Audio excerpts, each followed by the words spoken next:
And we're back with Vicky Jones.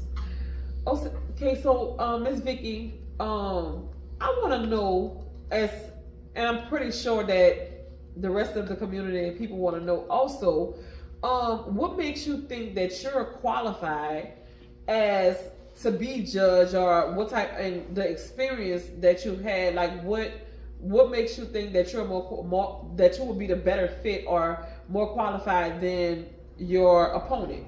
Aside from the fact that I have practiced law for over 3 decades, 31 years, aside from that, I have practiced law at every level.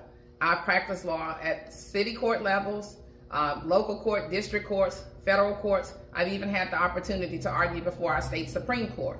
So having those years of experience and having the opportunity to practice in each of those areas prepares me to take a bench that will hear each of those cases. So, and aside from that, we have the opportunity to elect the first Black female judge to the 23rd Judicial District Court. Being first comes great responsibility. So we owe it to ourselves and to our community to make a wise choice. We need to have someone on the bench that is prepared to go on day one. And I am that person. I have prepared and practiced law for over 30 years. And so having practiced at every level of court, I've had bench trials, I've had jury trials, I've tried murder cases, I've tried misdemeanor cases. So I have the experience in those areas. And I have the background in family law that's going to help me make good decisions to support our families. Okay, I have another question. I know a lot of people see Republican when they see Vicky Jones. Right. And for different communities, they look at it as different in different ways.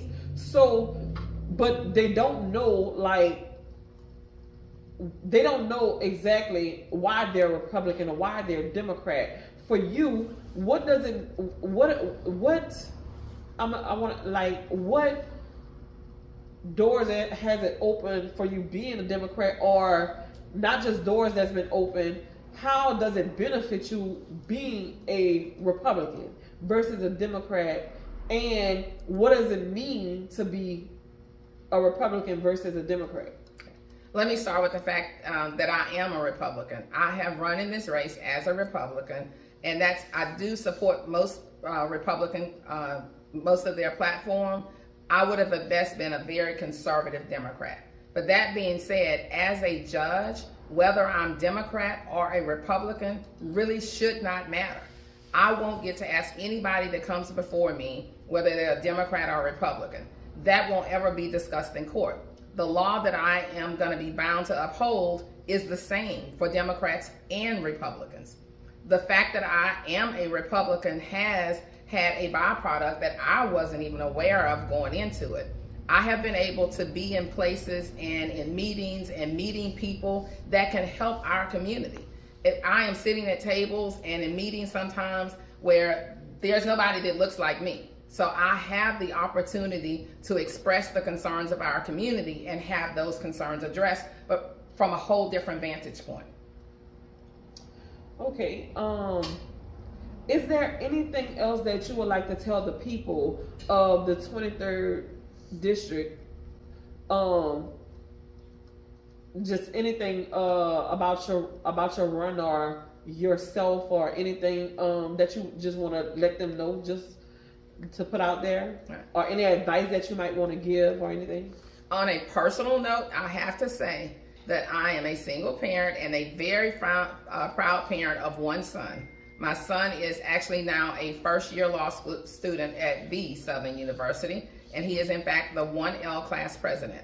I'm very proud of him. So having raised my son as a single parent, I do also have that vantage point when it comes to addressing issues in court. And the main thing that I want people to know is it is critical that we get out and vote. This is a runoff election, so but we need to come back out just like we did the first time and double the number of people. Unfortunately, in October, turnout was super, super low. I want the public to realize that voting is important.